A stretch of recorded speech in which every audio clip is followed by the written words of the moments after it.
We have a microphone over in connection. Funny, so I go there and say. Welcome everybody. We're going to give our remote friends a few minutes to join. We have somewhere around 50 people registered, so let's give it a few moments for people to virtually walk into the room. Maybe I'll buy time by making announcements, because I don't know the people who are virtually joining us are going to come for the refreshments afterwards. So let me take care of some of that business to get us started. First of all, welcome everybody. Thank you for being here. Today's lecture is co-sponsored by the College of Architecture, Planning and Landscape Architecture, as well as the College of Engineering, UA Global, and supporting many international research centers, including the Fulbright organization. For those who don't know me, my name is Beth Weinstein, and I'm an associate professor and I chair the events committee for the School of Architecture. And the committee also includes my colleagues Oscar Lopez, Bob Perkins, and Eric Weber, and students Alfredo Tejada and Holly Letzinger. We respectfully acknowledge that the University of Arizona is on the land and territories of indigenous peoples. And today, Arizona is home to 22 federally recognized tribes, with Tucson being home to the Odam and the Yaqui. Committed to diversity and inclusion, the university strives to build sustainable relationships with sovereign Native nations and indigenous communities. And on behalf of the Capital community, I pay my respects to these communities and their elders, past, present, and emerging. We're very pleased to gather creative and critical thinkers and makers of built environments from both right here as well as places very far away to share their ideas, their work, and their research with our students, faculty, staff, alumni, and other friends.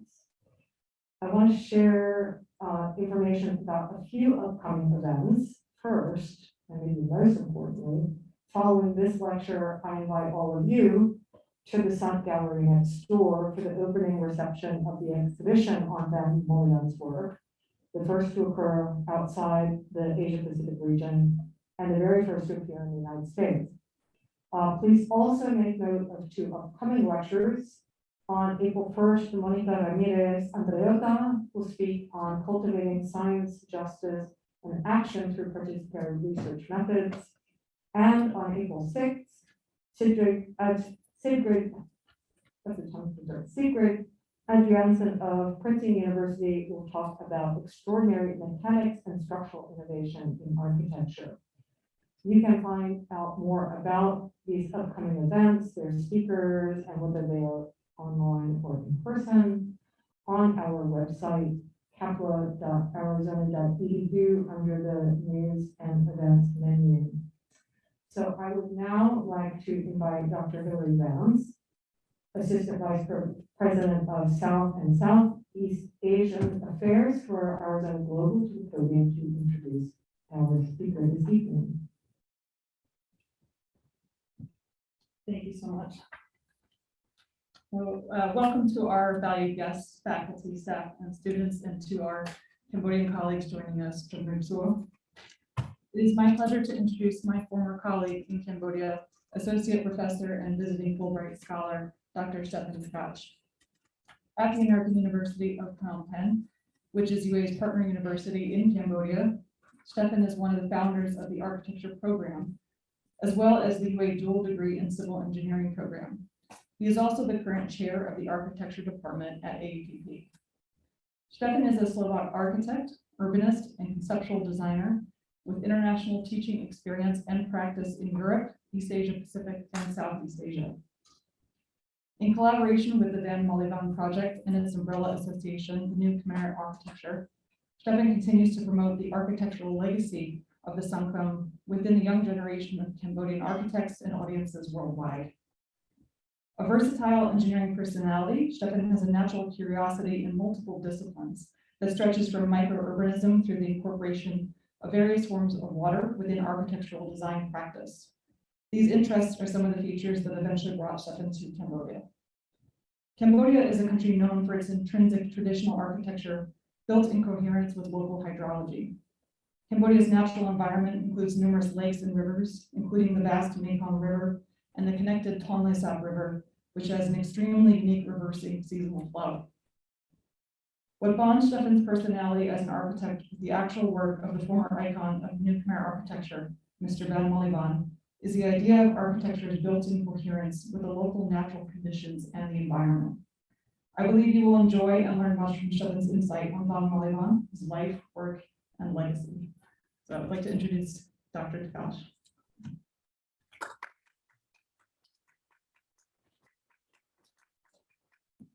Thank you very much. Thank you very much, Hillary. Thank you very much, Beth. Thank you very much for having me over here today.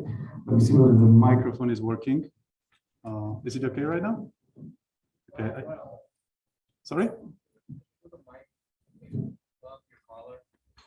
Okay, let me try to do it that way. Okay, how about now?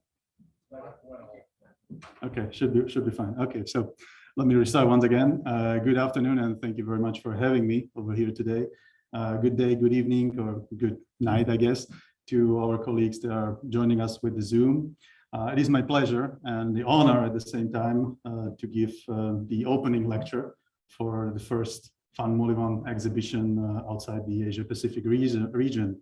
I do understand how big is this issue for the Cambodian colleagues, or basically the Cambodian architects, especially those, because the Vann Molyvann as an architect, as a person that is a leader of the new Khmer architecture movement, I would say, is something that, or it is actually an idea that stretches throughout the border of Cambodia. It's not only the city of Phnom Penh, where most of the foreigners actually coming inside and they kind of see those buildings, and at the same time they are kind of referring to those buildings as these are the buildings that Vann Molyvann built. He actually built lots of other buildings around the provinces, so this is more a nationwide phenomena rather than some kind of local architect, just like I would consider giving an example of a Chicago School of Architects or Oscar's Niemeyer, Brasilia. This is a little bit larger, and during the 60s, where these buildings were actually built, they were exposed to another world, right? So there were other people that were coming to see those buildings. We're talking about guys from Singapore, the other ASEAN countries, Japan. We have people from America that actually came to see those buildings. So they were exposed to their culture. They saw those buildings, despite the fact that they were brutalist buildings, right? And that's another thing that I'm going to be talking about in a few seconds. It was an iconic time for Cambodia, where basically this was the way how the modern, how the Cambodian culture throughout the modern movement, or throughout the modern architecture, was simply exposed to the world. And in many countries, especially in the ASEAN region, they were kind of, I'm not saying copying it, but they were inspired by this thing. So that's how much this means for especially the Cambodian architects, not only the Cambodian people. And another thing that is quite important to mention is the Sangkum, which is most of the historians says that that's actually the political period, because it was actually a political period of the King Norodom Sihanouk, or basically the Prince Norodom Sihanouk at that time, who set up this political party. But in fact, it was more a cultural movement, because most of the cultural activities, including the architecture, was kind of supported exactly in that particular period of time. So now I understand we do have various groups of audience, stretching from practicing professionals, the architects, the civil engineers. We have structural engineers as well, as I guess. And there are people from academia, professors, lecturers, and of course the students. Right. So most importantly, we do have people, I believe they are online with us, the people that actually interviewed Vann Molyvann, and they actually get the chance to meet him. I was actually not that lucky, because unfortunately, Mr. Vann Molyvann passed away in 2017, and I came to Cambodia in 2018. So you see, we almost missed each other. And my first contact with him was through Christopher Rompier's movie, The Man Who Built Cambodia, which is the movie that we're going to be running during the exhibition. I will use some of parts or shots from this particular movie to kind of create the emotional link between Vann Molyvann and yourself, right? So as I mentioned, the topic of Vann Molyvann is fairly broad and it stretches beyond the Cambodia. And again, I tried to kind of structure this presentation in a way where I was kind of accommodate all the groups, right? Well, including also the technical geeks, just like myself. So I hope you're going to enjoy it, and yeah, welcome on the presentation. So many times when my students are kind of asking me which area of architecture Vann Molyvann kind of belongs to, or you know, what is his kind of scope of work, or where to put him in a history and theory of architecture, almost the immediate answer would be a brutalist architecture, the brutalism, right? It's a part of modernism. But it would be kind of selfish to say that that's exactly the period, even though that most of his buildings are in fact placed in that kind of period for most of the historians that I know personally. Vann Molyvann started like most of us. I mean, most of the architects that kind of went through this vigorous training through the proportion studies of a classic architecture, starting with the, I'm guessing, Vitruvius and the 10 books of architecture, 10 books on architecture. It's a really common treatise. Or I know Bannister Fletcher's history of architecture. Those are the topics that he probably studied, and he was exposed to those I would say Western cultures outside his home country or hometown, because what he did was he basically studied outside the Cambodia. So he actually came back and rebuild the country, which is a really important thing to point out, because he was, and I'm experienced that thing most of the times when I'm teaching, he was kind of taken away from one culture and put into another culture, forced to actually learn basics of architecture that are actually based on the local culture. So him actually studying things like Ionic or Doric or Corinthian columns was something he couldn't really understand at the really beginning, and that's the reason why he actually repeated the first year of architecture when he was studying in Paris, because it was simply something that was different from what he was experiencing back home. But we will see some of the quotes from him when he's kind of referring to these particular issues in his life. And while a young Moly, as most of the people call him, or friends actually call him, was studying, he joined the studio of one of the prestigious architects in France, and they introduced him to a Renaissance. Now, this is something that I want to elaborate on a little bit. It is not the Renaissance as we probably usually refer to it, in the mean of humanities and basically centering the human being in the process of creating the architecture around it. It is more like respecting the past, understanding the past on an architectural level, urban level, and material level, and then basically grasping this cultural heritage and using it for creating something totally new. In that way, he kind of perceived the Renaissance in those studios. We will actually talk about this thing. He was working in the studios of Louis Arech, was one of the leading architects of that time. Naturally, while he was in Paris, he was studying between the 50s, 50, 55, 56.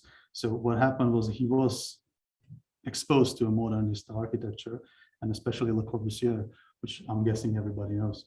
But what is really important is that we need to understand that that was a young architect, a young student of architecture, actually, trying to kind of understand how to design a building that will look beautiful, and how to actually set some sort of module for that beauty of the building. And he found that thing in 5 Pillars of Architecture that Corbusier actually published. And I'm guessing, especially the students, they probably know it and they're familiar with that thing. Especially the first pillar, that is referring to pilotis or piles or stilts, right? And this was the moment where he found the connection between the modern architecture and the way he would actually express the Khmer or Khmer traditions. Right? And that's exactly what he was trying to do. He was looking for, and he actually said that thing many times in his interviews. He was looking for the origins of the Cambodian people, right? And he tries to do it through his profession, right? Through the architecture. And 5 pillars of architecture was one of the way how he could actually achieve this thing. The same thing would be the modular, right? Or the modular, which is, I know these days it sounds kind of obsolete to actually use a modular, right? We are using another typological forms to do that. But that time it was state of the art and never been done before, although there were some other attempts to do that. But he created the modular and Vann Molyvann actually took it from him and he tried to adapt it to a Cambodian scale, and he used it to design his buildings. So for a young architect trying to look for some sort of way how to, let me put it in the terms of mathematically define the beauty of architecture, these were his tools, right? The modular, the 5 pillars of architecture. He got the vocabulary and he got the mathematical solution for that. So as I said, this was his sort of endeavor to define and calculate the beauty in architecture. So later in his practice, he was kind of exposed to Japanese culture. That was somewhere in the middle of his practice. And this is really interesting because he kind of focuses on Japanese traditional architecture, of course. I mean, that's something you cannot really omit while you're in Japan, the imperial architecture. But what he mentioned many times is that he was kind of,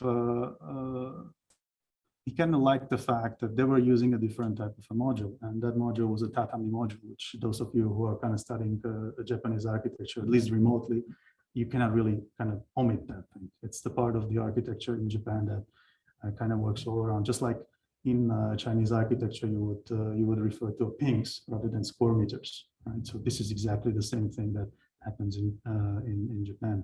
Now, the last but not least, if we are defining the Vann Molywann's entire work, we would probably use the term tropical regionalism, right, which is the third from the bottom. Now, this is a term that was coined somewhere in the 50s. He started to design his buildings in 1955, 1956. He graduated at the beginning of 60s until the end of 60s. So the last building that actually was at the previous slide was somewhere in 1972. So you see that actually his career stretches throughout, give or take, 13 years only, right? So that kind of gives you the idea how long it takes him to build most of these, I would say, iconic buildings. When I'm saying that he was building most of those buildings, you also need to take into account the fact that he was not the only one working on those buildings, especially the Olympic Stadium that is actually the one behind him. That's a building that is built on a 300,000 square meters. So that was virtually impossible for one person to deal with it. But he was the conceptual designer behind that thing, and he was the one who was actually dealing with the rest of the processes. But there were Japanese architects working on it, right? There were French architects working on it, former Russian architects, the architects from the USSR. So there was a help from other people, and it is my job to actually recognize these people as well. So many times where I hear some of those speakers basically saying that Vann Molyvann actually did most of those buildings, it always kind of occurred that he was too young to actually go through all of these processes alone. And yes, he did most of his buildings alone, right? He designed them, but then we actually have the help from the other nations, or basically another architects that were still over there, either because of the post-colonial period, or they kind of came in because of the United Nations as a consultants, right? Or then we have the Japanese that were kind of helping with the constructions, because let's face it, after the colonial period, there were very little constructional companies that were actually able to deliver these kind of complicated buildings. Right? So let me move without ado to one of these shots from Christopher Rompe's movie, and it's kind of like a small opening. It's gonna take only kind of like 60 seconds, but I'll kind of let you see probably most of his most of the iconic buildings, starting with the Chaktomuk conference hall, then the teacher training college, which is the building that you saw at the beginning, and the Olympic Stadium, of course. So enjoy the 60 seconds.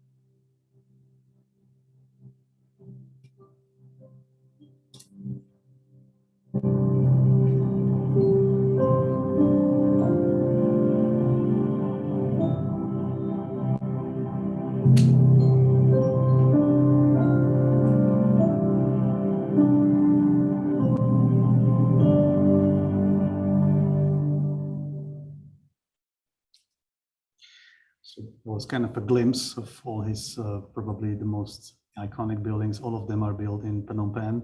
So if you're ever gonna get the chance to get there, and they're still standing, then you can actually see them and kind of walk through them. They're still a usable building. They are built to their maximum potential at this point. So again, what I want to do is I want to kind of run through his life and then kind of put these kind of videos through it to give his to kind of give you the ideal reactions that he did when some particular moment hit his life. So when we are talking about his origin, we can say that he was born in a really modest and I would say humble conditions in one of these elevated wooden houses in Ream in Kampot, which is southwest, if I'm not mistaken, southwest Cambodia, or southwest province of Cambodia. And the building that you see over here on a picture, that's the building from Siem Reap, which is the northern part of Cambodia. But the reason why I'm showing you this thing is because these buildings are very specific for Cambodia. There is a quite extended typological research, I would say, throughout the entire provinces and in individual villages. And these buildings are actually changing according to the region, according to the province, and according to the village. And we see several architects trying to actually do this kind of research, even Vann Molyvann himself, actually, although there were, again, Japanese architects that were working under him. They actually did research on a single village, and they found out that there are several dozens of different buildings of this type. I know they look really simple and really easy, right? But they reflect exactly what the vernacularism is about, right? In Cambodia, those of you who don't know, the floods are quite regular, and therefore, building a building elevated is quite logical, right?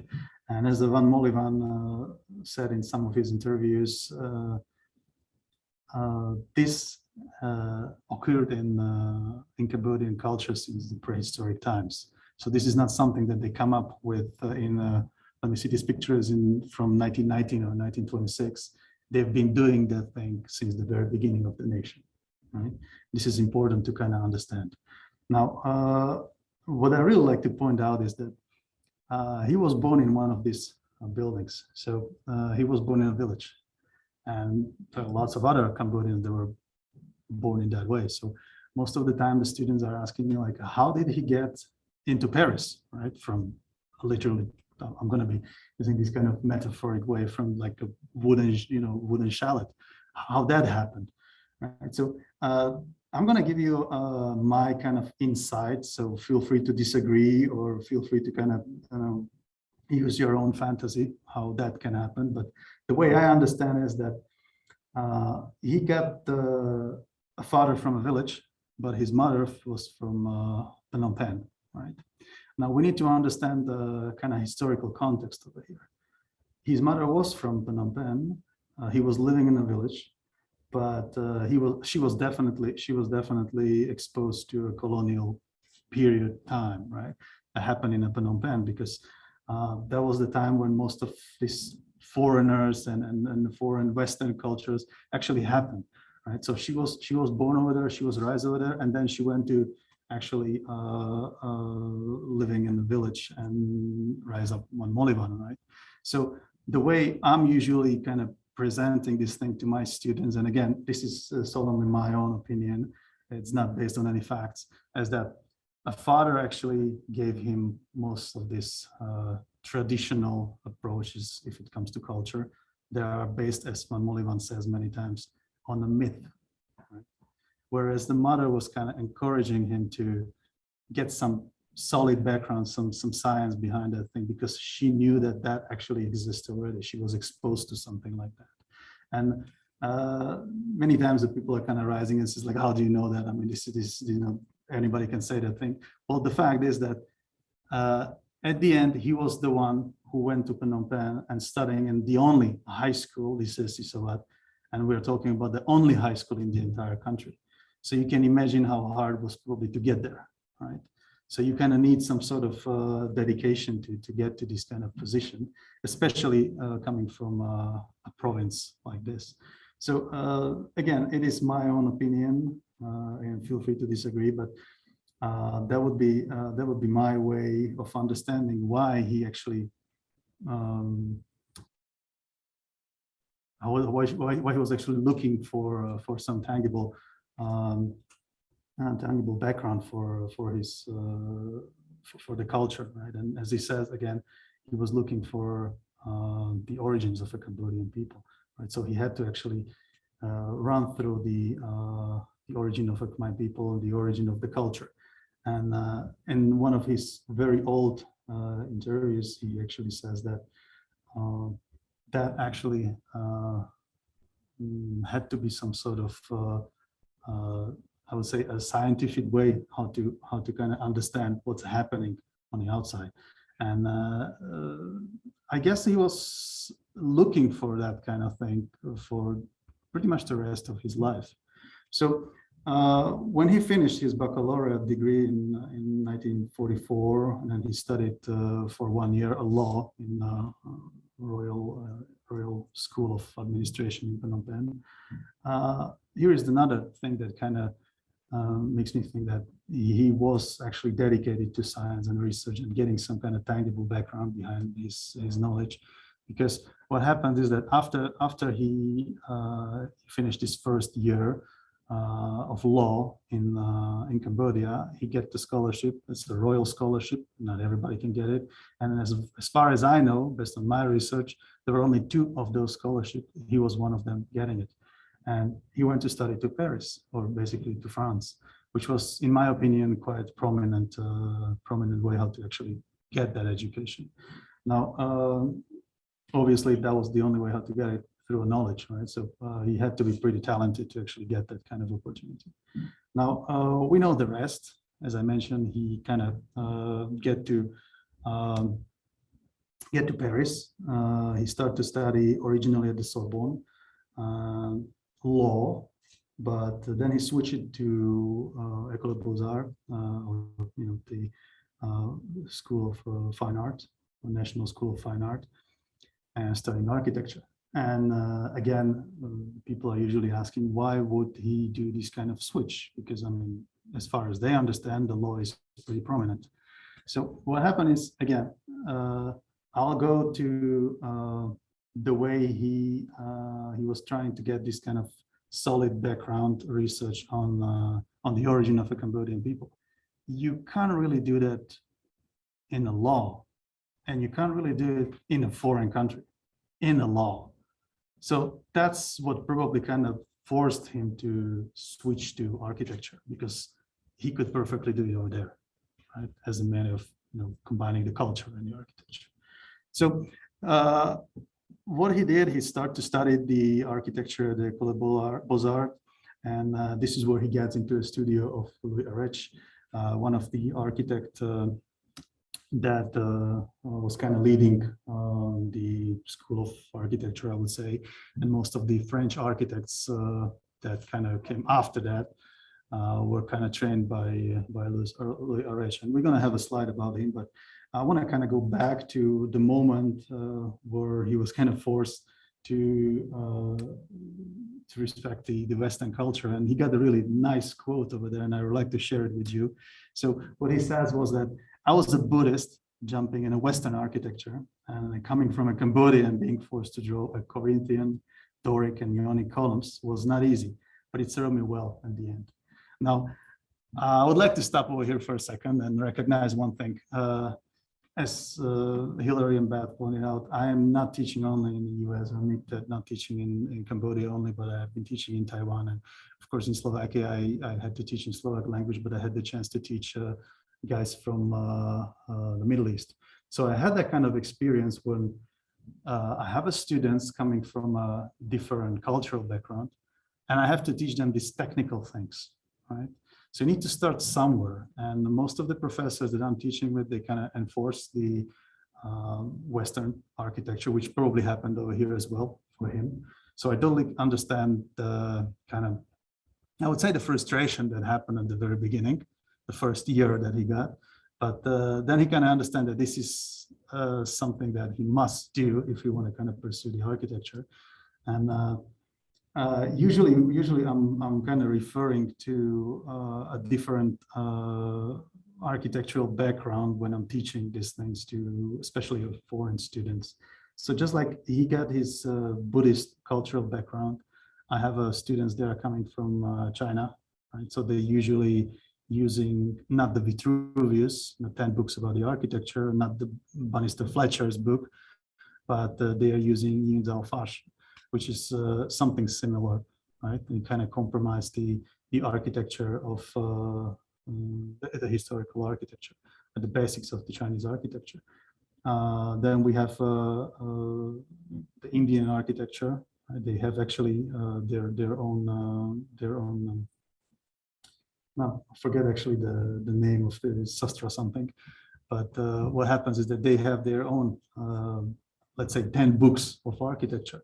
And if you are teaching these kind of students, you should actually know this global context.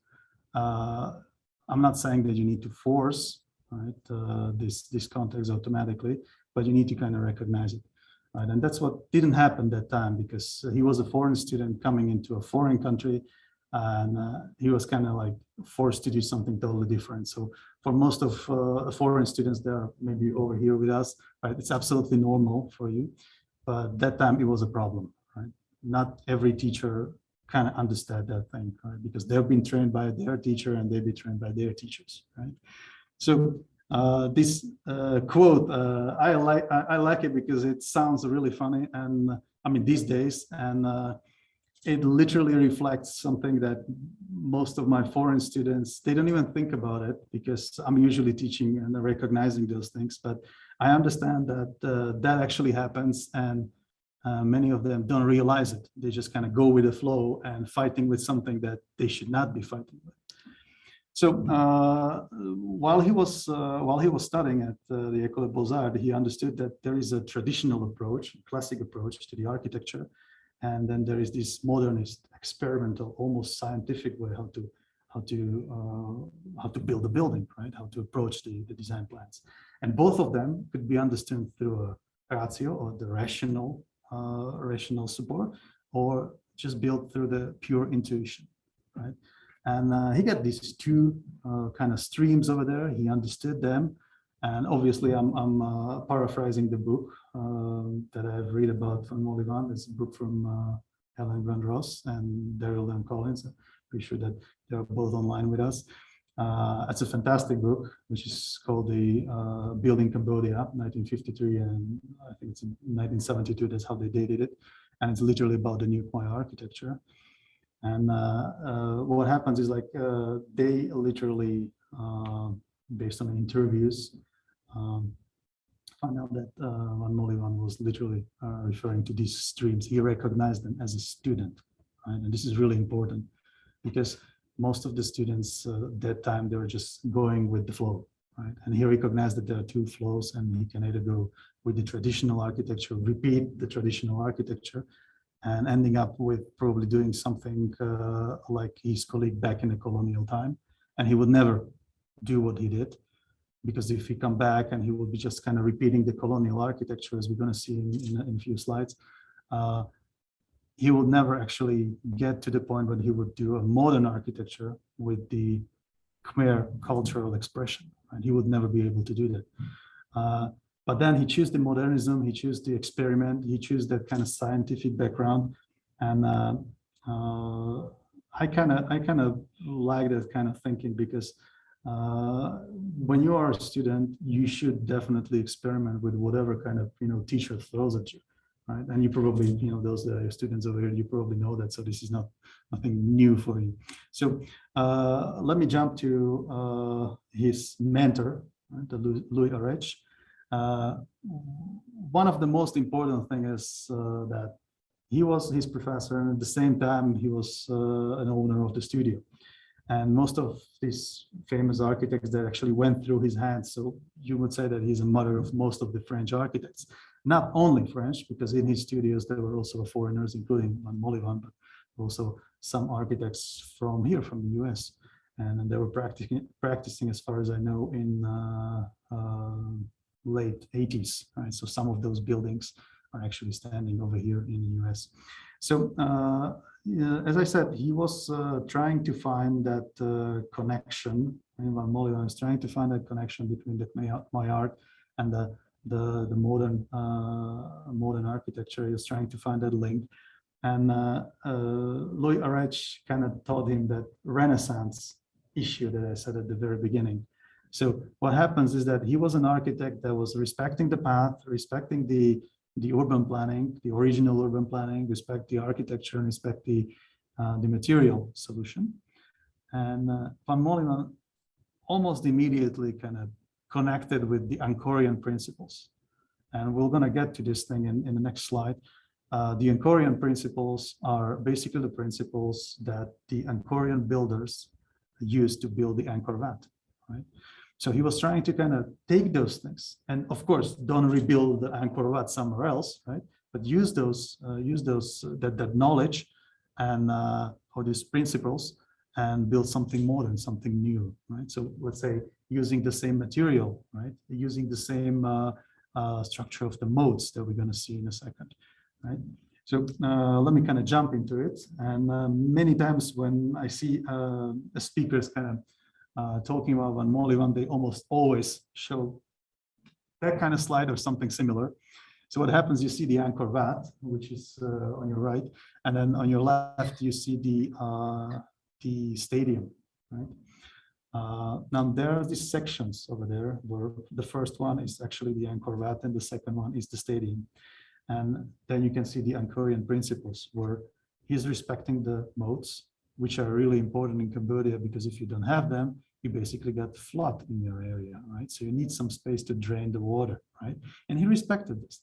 Now in Angkor Wat, if you kind of understand the structure, you will see this city as basically a one building, one mass that is kind of surrounded by the water moat around.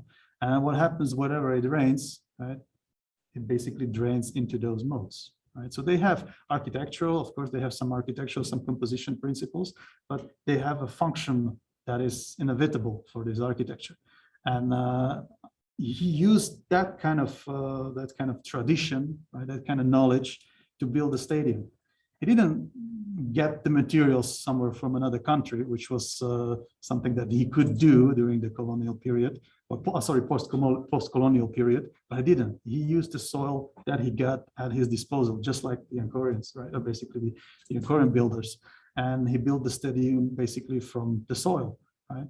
And then, of course, there are some construction that had to be done because of the indoor stadium, but the outdoor stadium is purely using the Angkorian principles. right? So he used the soil, he used the rammed earth that he got at his disposal, and then respect the moats. So he drained the entire area, and you never had any kind of troubles with this thing. And as we're gonna see when I'm gonna be kind of running through his projects, I hope I'm gonna have enough time to do that. These moats are being filled up by the developing companies right now, and the stadium is slowly getting flooded, right? So this is a big issue in Cambodia, because sooner or later the stadium will actually going to deteriorate and eventually fall down, because it was not designed for that kind of weather load, right? Now then, I mentioned the traditional materials, right, and the materials on site, right, which is quite important, and then the respect towards the site, or genius loci, which you probably know. I mean, it's a standard architectural terms that we are using. Now, while in Paris, he was also exposed to these modern movements, starting with Le Corbusier, Walter Gropius, and Bauhaus, of course, Frank Lloyd Wright, Louis Kahn, and Paul Rudolph, which he was probably his most famous, favorite person, because what he did was that he kind of combined the organic, cultural, and modern architecture in one. And there are certain quotes that I would like to share with you when they were asking him about these particular icons of a modern architecture. He kind of defined them by his own way, right? And I always kind of like it, because when you're talking about Frank Lloyd Wright, you're obviously going to go ahead and say some of these specific lines that you probably going to find in every kind of book, but he kind of used his own interpretation. And if it comes to Paul Rudolph, who he likes a lot, he basically says that he was a sculptor, right, and as a structuralist, and at the same time he was a humanist. So what you immediately see if you look at, let's say, the Yale University's library, right, which is Paul Rudolph's probably one of those first buildings, you can see that he used the structure as the form of expressing the architecture, right? And that is something that he later actually sees in his own works. And when I think it was Helen who asked him, so how would you define your own architecture? What would be like your expression? He says structure as a form of a sculpture. Now, to kind of make you understand how strong this is, he did this thing in 60s, right? Now we have people like Santiago Calatrava, probably most of you know who he is, and he's using exactly the same expression, but he's using it because the time and the technology allows him to do it. And Molyvann was fairly restricted on this point, right? But he still managed to do what he did. So that kind of make you understand the strength of the architecture that he was actually working on. So let me kind of show you a very microphone? Yeah. Oh, I'm sorry. Okay, is it better right now? Okay, I guess it is better right now. So let me show you a small shot where he's kind of talking about Corbusier, the connection that he found, those 5 pillars. Pourquoi j'ai choisi Le Corbusier? Parce que Le Corbusier crée ses unités d'habitation sur pilotis. Les maisons sur pilotis existaient au Cambodge déjà du temps de la préhistoire. Quand on a fait des fouilles, on trouvait toutes nos maisons étaient sur pilotis. Ça existait en germe chez Le Corbusier, ce que je fais donc comme un secteur archéologique. Je n'ai fait donc que adapter son vocabulaire à la cité Khmer. You kind of see how he managed to do that, right? And it almost immediately kind of strikes him that using a piles, which is one of those 5 pillars, would actually help him to establish that kind of link between the Khmer culture and or tradition, I would say, the building tradition, vernacularism, if you want to be specific, and the modern architecture, the modern expression, right? So let me kind of finish this one up. He graduated in 1955. He got numerous prizes for his recognitions for his final diploma thesis. And then he got a registration by the French government as an architect. So he became the first Cambodian licensed architect, which is a really important issue. When he came back, he was really the only licensed architect. Okay. Really sorry for these microphones. Let me kind of do it like this. How about now? Still nothing? Okay, then let me put it higher. Okay, that should be working. How about this? I'm really sorry for this. So when he returned back to Cambodia in 1956, the problem was that he was a licensed architect, he was trained architect, he got a fair share of practice in France. He participated in some of those urban plannings in Louis Arech studio. So he got this, fancy education, but unfortunately in Cambodia, nobody knows what he can actually do, right? So he set up the practice with one of his, I guess, classmate, I would say, although it was a different university, but they probably know each other because the dormitory was similar. And he was an interior designer, Soteng. And he came back to Cambodia in 1955 to kind of work on the exhibition, the National Expo, that kind of opens and opens the Cambodia and celebrates the independence. And he was committed to 4 pavilions that he built over there. And Vann Molyvann kind of joined him, and they basically opened the studio together. But it didn't really last too long because, as you can imagine, they didn't really have that many commissions. This was a post-colonial period, and you were either working for the government or you didn't really get that many chances to kind of work on some larger projects that would actually fill your companies. Until he got one commission that kind of brings him something that started his entire 13 years career. And I'm going to look at that thing right now.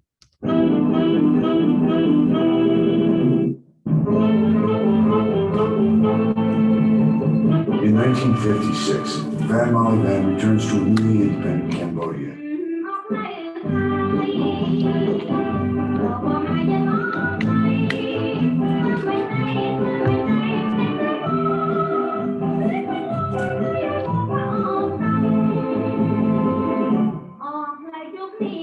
J'étais marié déjà et j'avais 2 enfants avec moi. Et ce temps-là, je n'avais pas de travail, personne ne voulait de moi. On ne savait pas ce que c'était le métier d'architecte. Est-ce que c'est un dessinateur ou c'est un producteur? On ne sait pas. After searching for work for almost a year and on the verge of giving up, Vann Molyvann is offered a small government commission to build a stupa. It's through this contract that Vann Molyvann is introduced to King Norodom Sihanouk.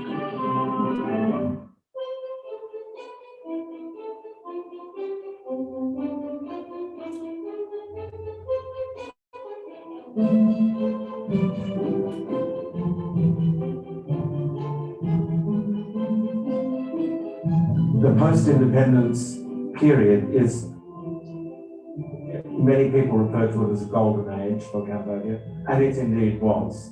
The prince, Norodom Sihanouk, was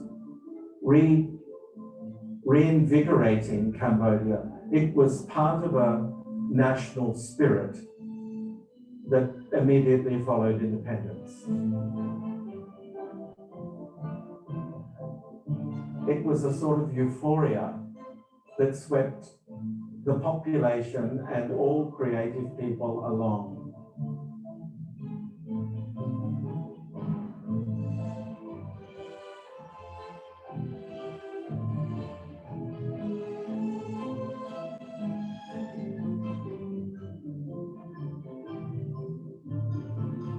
On était dans un enthousiasme extraordinaire. cette époque du Sankumrineyum, c'est 4 ou 5 années entre 1955 jusqu'à le coup d'État du général André, c'était extraordinaire pour tout le Cambodge. Jamais on ne retrouvera une telle ambiance. Impressed with Vann Molyvann's abilities, Sihanouk appoints him head of urban planning and commissions him to design a grand monument to memorialize Cambodia's independence. I think the king probably saw Vann Molyvann as an answer to his prayers, because this is exactly the sort of person he needed. He didn't want repetitious colonial buildings, he wanted new architecture. And that's exactly what Vann Molyvann gave him, new Khmer architecture. Now you understand how that link was quite important, right, between the original culture and the modern architecture, and he kind of combined them together, and that's how you get the, I don't want to say new Khmer architecture, because Daryl said it first, but literally first he was the one coining it. But it was exactly what the situation that Vann Molyvann found himself in requires it. Right now, I'll kind of fastly run through the rest of the presentation. I want to show you some of those buildings, and most of you are going to see later in our presentation hall on the exhibition. So one of them is a Chaktomuk conference hall, the one that you saw at the very beginning of the entire presentation. It was built in 1961. It is what it says it is. It's a conference hall, original built for the, I think it was a Buddhist conference or symposium that was first time held in that building. What is nice about this building is that it is kind of opening from the water towards the city, right? And that's something that kind of referring to the fact that Cambodia or Cambodian people are many times referred to as a people of, like a water nation, right? Because there's water literally everywhere, and the successive flood and everything else related with that thing. Another thing is that this building is literally pointing towards the royal palace, which if we look at some of the details later, we'll understand that he was kind of working with that axis. Now, another thing that I kind of want to show over here is the way he was trying to cool down the building. Now, Cambodia is a country where 30 degrees Celsius, I don't know how many, it's hot. Okay, so it is hot, right? I know how many Fahrenheit. I'm sorry, trained in Europe, but I don't know Fahrenheit. So what happens is that he didn't have at his disposal ACs or anything else, right? Or heat pumps or something like that we would use these days. But he got the idea to create this kind of a double wall system, right? A chamber wall. These days we would use a chamber wall, but at the time he couldn't do that. So he was trying to apply a double skin facade, and the main function, the main program was kind of hidden within the building, right? And then he let kind of air to go and flow through it, especially from the breeze coming from the water. So you can see on the first floor, that's actually quite, it's pretty straightforward when you see kind of air coming from the water, from the river, and entering the passages around and cooling down the inner walls. Now, remember this particular issue, because what he did later, he kind of repeated in the National Theatre that I'm going to show you in a second. Over here, we can see this connection with the Royal Palace. We use the spiral that kind of reflects to the Royal Palace. And you can see that the middle part, the middle function was actually cooled also from the bottom, also from the top.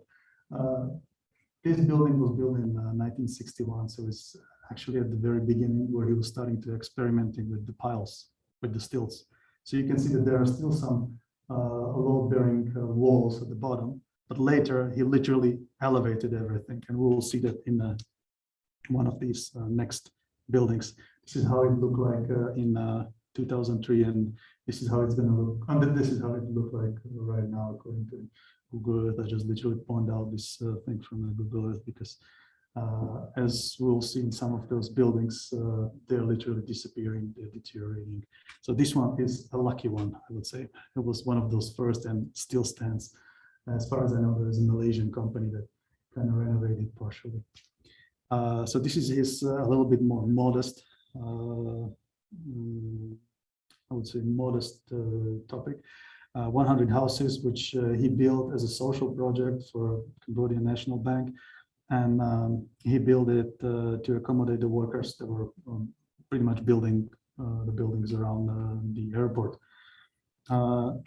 He literally reinvented the traditional vernacular architecture of the Khmer villages, especially the one he was born in, right? The building that he was born in. He created this module where, again, the cooling is quite important. He didn't have any ACs, anything. Even we'll see in the next slides that people are putting ACs right now. They're kind of blocking all of these inlets and everything. So they're kind of, I would say, tampering with the original idea. But what he did over here, I want to mention at least one of those features, is that he created the air cushion between the roof, the actual roof, and the construction. So this is something that is almost automatic these days. We're using it. We're creating a chamber walls. We are creating a chamber roofs. But he did that thing again in 1960s, and he did it on one of the very basic architecture that you can imagine. This is a modular system that was repeated 100 times. Right now, it is already elevated. So this is exactly where he already understood that, okay, the building needs to be elevated totally. There needs to be a programmable ground floor. And it is, even these days, you can see some of those modern adaptation. The people are kind of paving it, which is not exactly a good idea because you originally put the moats over there for rain. But it is programmable. That's the point. It is adaptable through the time. This is the original planning of the 100 houses. This is a picture from 2000. So you can see that some of these roofs are already kind of changing their shape. This is how it looked like in 2012. And this is how it looked like almost nowadays. Right? You can see that there is an additional typology kind of getting into that. People are expanding it. And you can see some of those buildings are still standing, although this is from 2012. But you can see that the gable vent, which is one of the most important parts of the whole the air cushion system, is actually blocked. People are blocking it, and then they're putting the ACs over there to cool down the space, right? So the entire system, including the architecture itself, is kind of diminishing. Another thing is, of course, the Olympic Stadium. This is just incredibly large topic, which I'm pretty sure we can do one presentation only about this one, but I'll just run through it and show you the sketch, the original sketch, and then the modes, which are the most important. Let's actually kind of zoom in a picture of what you saw at the very beginning. So what happens is that he kind of drained the entire space to those modes, and those modes are later filled in. So those modes are also integrated into the indoor stadium. We kind of see that thing in the concrete structure, and this is a cross section of the concrete structure with the waffle slabs. Again, this had to be built in a 2 years time, right? There was a deadline on that thing. We are talking about the building that was built in the 60s with the workers that were literally using ox to pull the roller or something before you actually put some excavator over there because the soil was so soaked, right? So there's lots of manual work that had to be done, and we need to always kind of see this thing before we actually start to see the entire structure. And the whole cover is actually lying on the 4 pillars, right? The rest of the things is just a non-supporting structure. They just have to be over there, the auditorium and the rest of the things.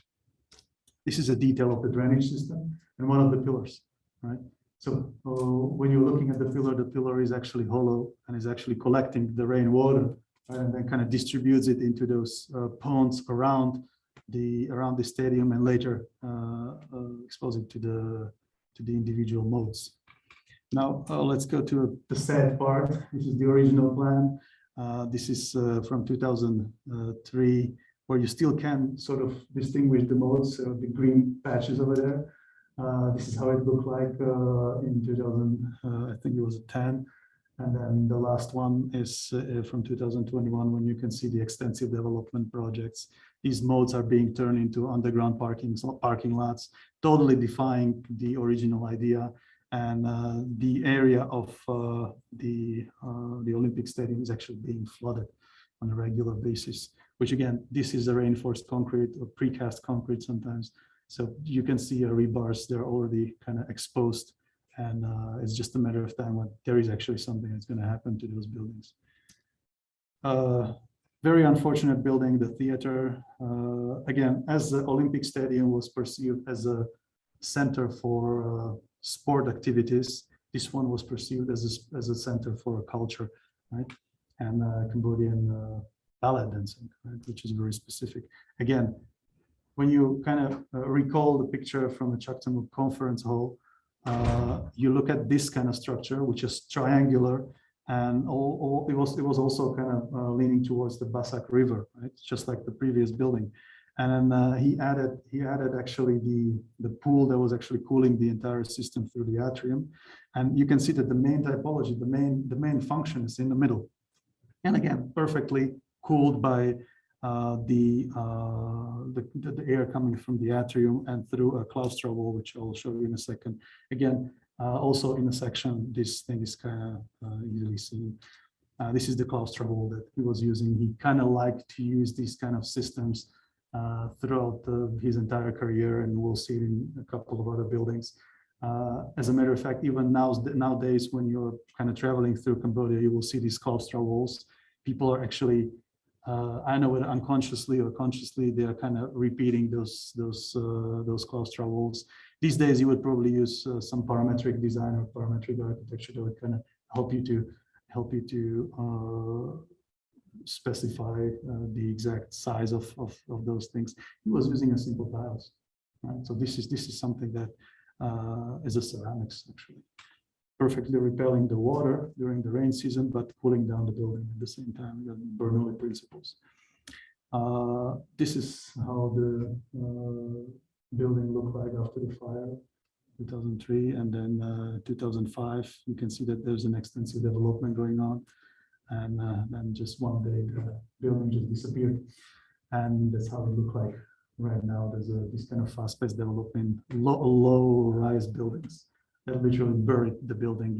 If you're taking a tuk-tuk or something or riding a motorcycle, you probably don't even know that there was a theater before. Now, last but not least, Beth's favorite project, the IFL, or Institute of Foreign Languages and former teacher training college. That's the building that unfortunately Vann Molyvann never saw how it opens, right? Because he fled the country in 1971 because of fearing for his life and for the family. So again, I will briefly run through the building. We have the French language building, which is probably the most iconic one. It literally looks like some sort of animal that kind of jumps from the entire architecture. It is also the building where you can literally see the very top of peak of the way how he was actually connecting the Cambodian culture with the modernist architecture. You see that he's tempering actually with the individual structures. He's not only playing with the volume itself, right? You can see the claustro walls again, and then the library, which is built according to the palm hat, right? So the structure is kind of designed of that way. And then the administrative building, the English language building, building A. I would like to stress this one from the structural point of view and also from the architectural point of view, the central staircase. It's a single joist central staircase that is built in a way where it kind of have this kind of V-shape cantilever, and then the middle is basically hanging in the middle of the structure. And this is really I would use the word ballsy that time, and it is still standing, it's still working, and as far as I know, there's a very little maintenance that's been done to actually deal with that. Another thing is the eccentric slab that is working on this is perfectly balanced. You can see the staircase that is coming from the left, and it's perfectly balanced on the staircase that is coming from the right. All done by a single joist in the middle. He's been actually using this thing even in his less important projects and a little bit modest one. For example, the 100 houses also using the same structure, just of course a little bit smaller. Right? This is the way the building was built. It was quite fast because they used the prefab construction. Again, this is at the very end of his career. This is the time when the contractors were actually working pretty well in Cambodia. So he could actually get his hands on prefabricated constructions, very little things that were actually precasted. And we can also see the drainage system that was kind of in a circular way and collecting the water into the moats on the bottom, the lakes on the bottom. And probably the nicest part are these prefabricated joists or prefabricated beams that kind of works as a double or chamber wall, chamber roof, right? Where you basically kind of ventilating the roof, and therefore the structure on the bottom is getting cooled naturally, right? So again, these days you will see some AC units over there, but before there were no AC units planned. The library is one of my favorite because it's using the exoskeleton, right, which was really ballsy again that time, and it has this kind of I would say almost gargoyles, but I mean we're using the term scupper to kind of collect the water around. So the whole building is a kind of iconic. You're kind of getting through some sort of a bridge to the library that is kind of elevated, or can kind of feel that it's kind of floating on the entire pond, flowing the knowledge, right? Rises. So there is actually quite a nice connection on that one. And then we have the French language, which is a building B, and you can see that he used lots of those prefabricated constructions. You can see the claustra wall is over in the middle, and then the model section from the Vann Molyvann project.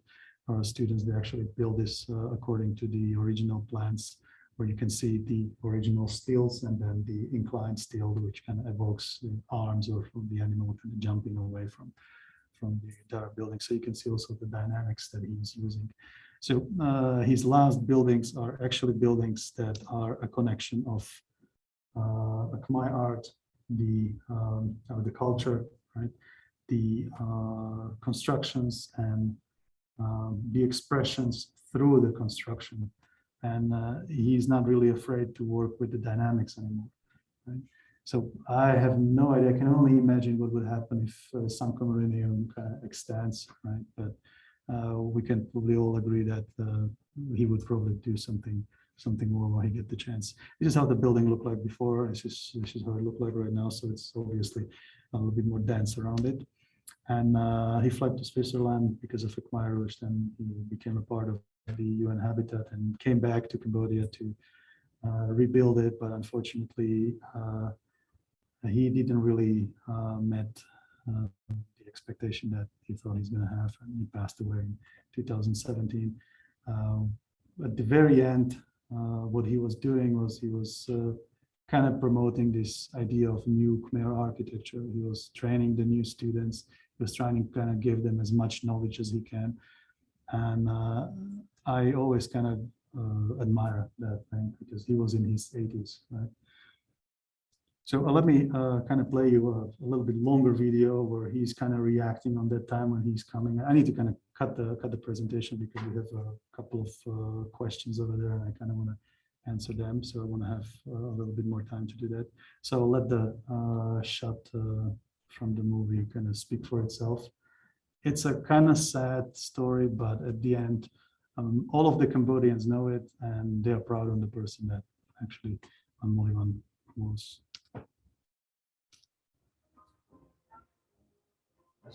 Son père, après 13 ans d'exil, Vann Chaktomuk a été accueilli au son du nouvel. From the moment we heard that Cambodia was actually existing and accessible, I think there was a shift there where he felt the urge to go back and provide some support, some help in rebuilding the country. That was very strong.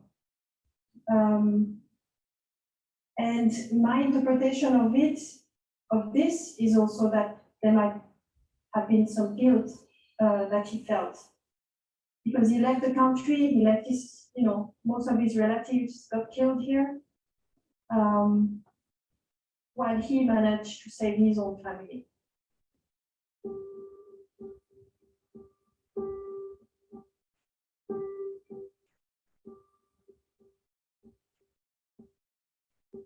Vann Mollyvann's opportunity to return to Cambodia came in 1991, when he was asked to lead the restoration of Angkor Wat after decades of neglect.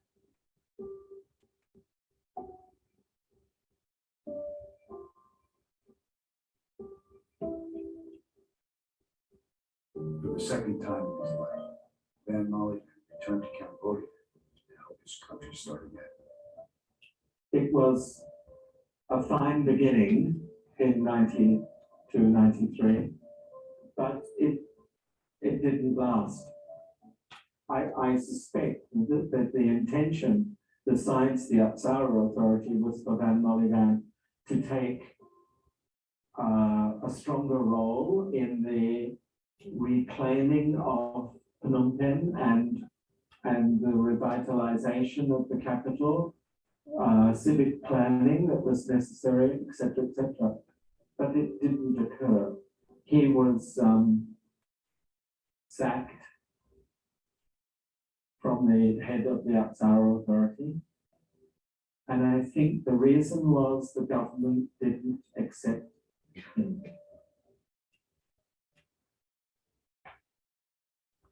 Yeah, you should know first that Molyvann is not a politician. He is a technician, architect, entrepreneur. So the language of the technician are straight, not diplomatic. You have to go to diplomatic. Even if he was minister many times and so on, but he's still a technician. He's still so that's why he cannot talk different way. Like. After being fired from the Apsara Authority, Vann Molyvann is largely excluded from public life in Cambodia. At the same time, rapid development in Phnom Penh leaves many of Vann Mollyvann's most important works damaged or destroyed. In 1994, the National Theatre was gutted by an accidental fire and is eventually torn down despite promises for its renovation. In the mid-90s, the Grey Building is hastily renovated without even recognizing. In 2008, Vann Molyvann's Council of Ministers building was demolished to make room for a Chinese design replacement. Today, the National Stadium still stands, but successive development projects on the integrated pools, green spaces surrounding it, have compromised its design and largely hidden it from view. So, for example, the stadium, I know for a fact that it means something to many people. It also represents health. It represents green space. It represents a space where people can go and walk and do their sports.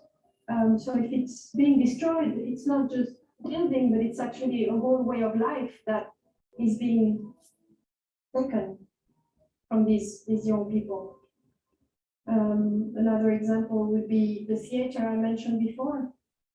I think it was really traumatic for the artists living there, because it was not just the fall of a pile of stones, but it was really a bit of their identity being taken away from them.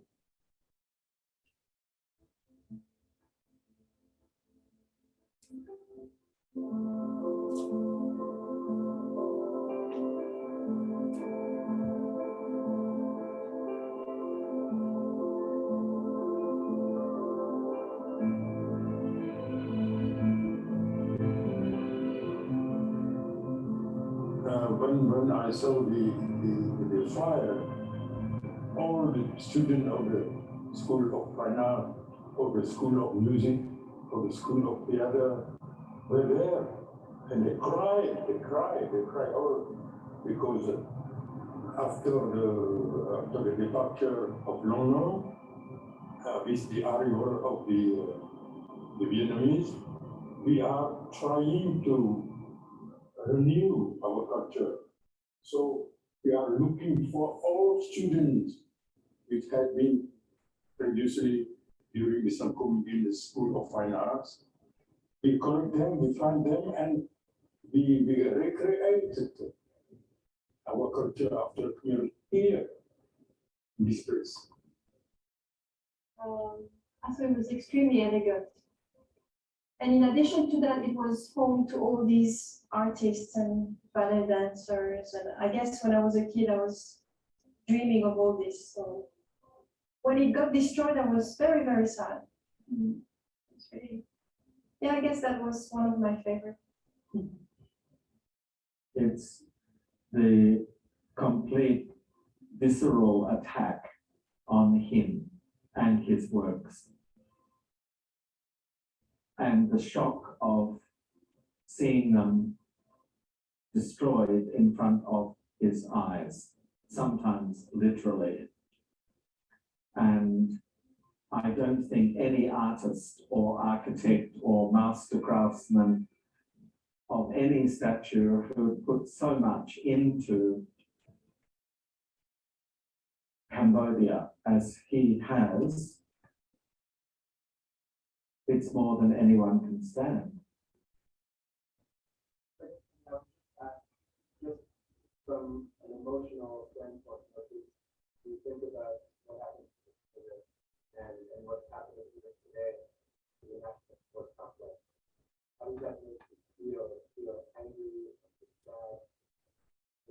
What is your emotional reaction? Impuissant.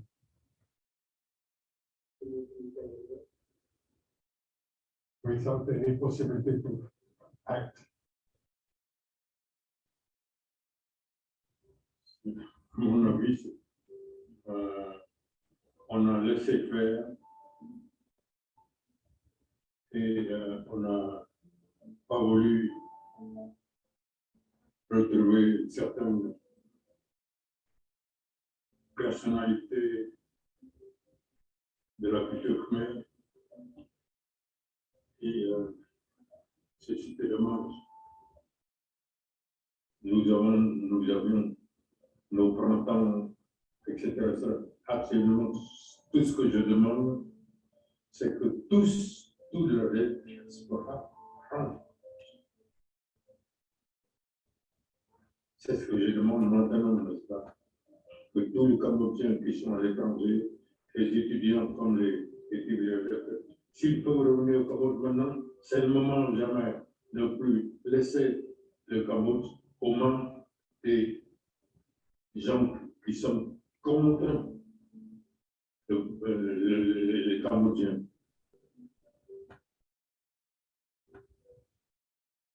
Mais il faut que le mouvement de révolte vienne des étudiants.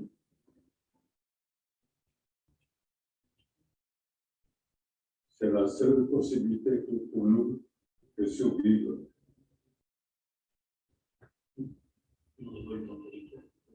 Et que tous ces étudiants se lèvent et disent, nous allons recréer notre activité nouvelle.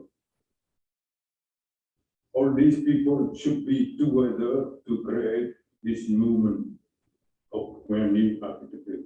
No more Vann Molyvann, but the movement of this young.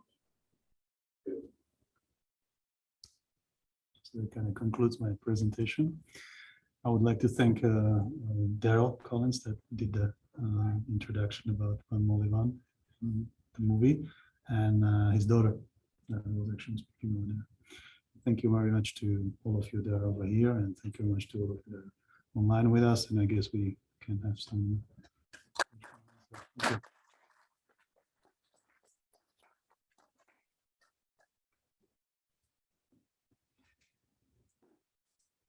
I don't know whether our friends online have questions for us that they want to put into the chat or the Q&A, I would say. We have one message that I'm seeing from one of our colleagues.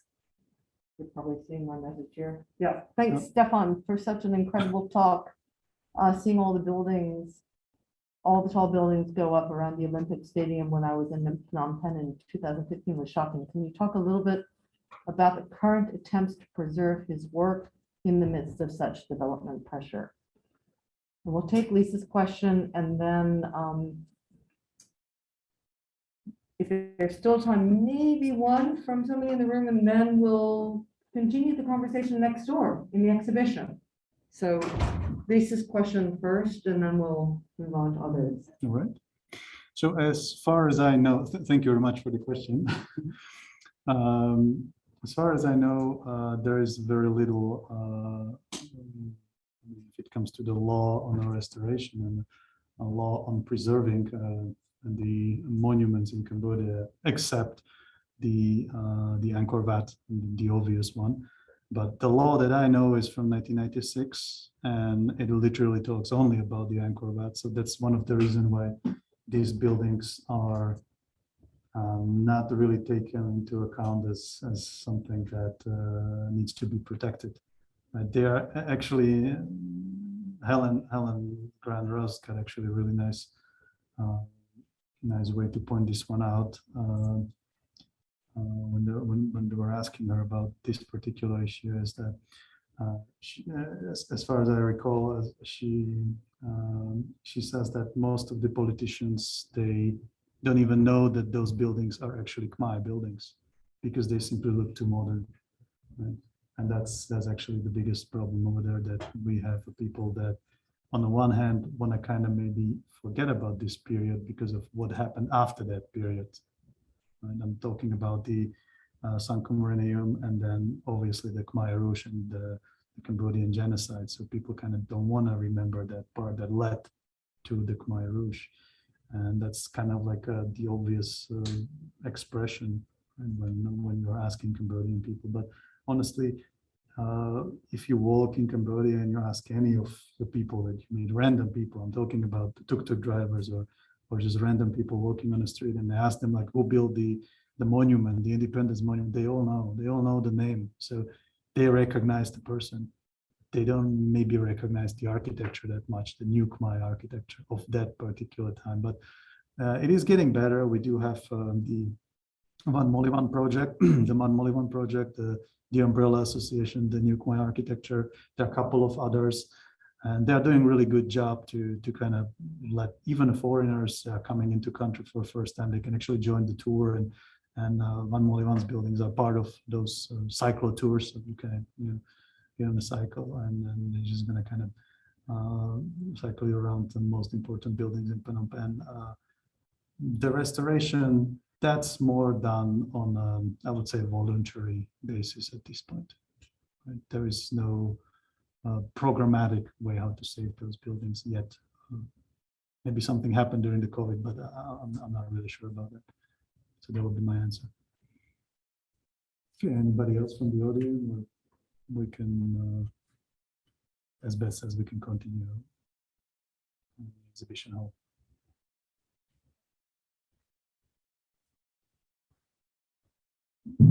Yeah, works. Okay, thanks for the presentation. I'm not an architect. I am a grad student in field history, into biographical studies. That's why I will have a question from a biographer's perspective, since you presented his life and trajectory in a biographical methodology. I kind of wonder, even though like one of the people that they interviewed with, he said that he was not into politics, or he's a technician, he's not a politician. At the end, like he said, like he wants an intellectual movement or kind of mobilization of the students for a cause. I mean, like many intellectuals exist like him, like going to Paris and London and coming back to their countries, helping with the nation building and modernizing their countries. And you repeatedly mentioned that he was mixed. I mean, he was like merging, or kind of in an eclectic way. I don't know, maybe in a different way, modern and some local or traditional patterns and elements. So while he was doing that, was he did he have any kind of principles or kind of systematic methodology? These things that I will adapt from the modern architecture and the other things.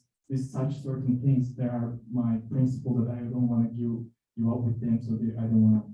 I want to just include them. So these are my no's. These are my red flags, and these are my green ones. So what was his methodology while he was choosing modern and he was mixing modern and traditional? Well, I'll try to answer from the architectural point of view, because that's probably what would be the best way to actually answer this question.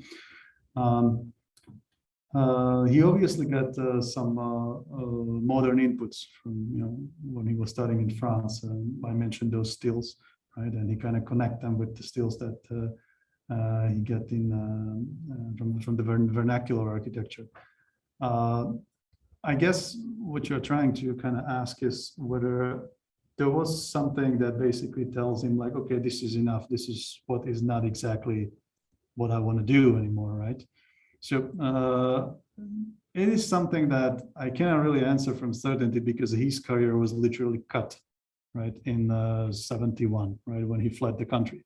So we never really know whether he would reach that moment that some of the architects are actually doing, even these days. They kind of start as a students, they kind of wander around, they're trying to get as much information as they can. They choose slowly their style, maybe choose it several times, right? And then after certain years of practice, they open their own company, and they're kind of following a certain pattern, certain styles, or they are kind of answering for themselves the way they want to express the architecture. And I guess we're never going to know whether he will overdo it, right? Because he didn't get that kind of chance. And even these days, I mean, this is a really good question, because some of my students are asking me, okay, we know people like Wat Rong Nia, right? Which is, I mean, who's a Vietnamese architect, and he's probably currently the peak of this tropical regionalism, right? You probably know him if you kind of Google it. You'll find him, or go for the Vietnamese pavilion at the Expo in Milan in 2015, and you will completely understand what I'm talking about. He used the bamboo construction, right? So literally the same topic that Vann Molyvann did, but a couple of decades after. I think he's kind of moving into a moment where he's overdoing this thing. And the best way would be to kind of actually show you a couple of pictures to see where he kind of maybe don't recognize it. Maybe the investor was pushing his too much, right? Or he didn't, as you said, rise up the flag and says like, okay, this is what I'm not doing anymore, because it's not what I believe in, right? And it's not only for him; it's pretty much for all the modern architects that they know. It's always a problem to recognizing when you are kind of slipping off the road from this thing. But that's what you were asking, right? Okay. Right. Anybody else? I want to suggest that we continue the conversation in the exhibition. Okay. And enjoy the extraordinary panels, video, the VR, as well as some snacks. So let's thank Stefan again and find each other next door. All right. Thank you. Thank you very much for your attention.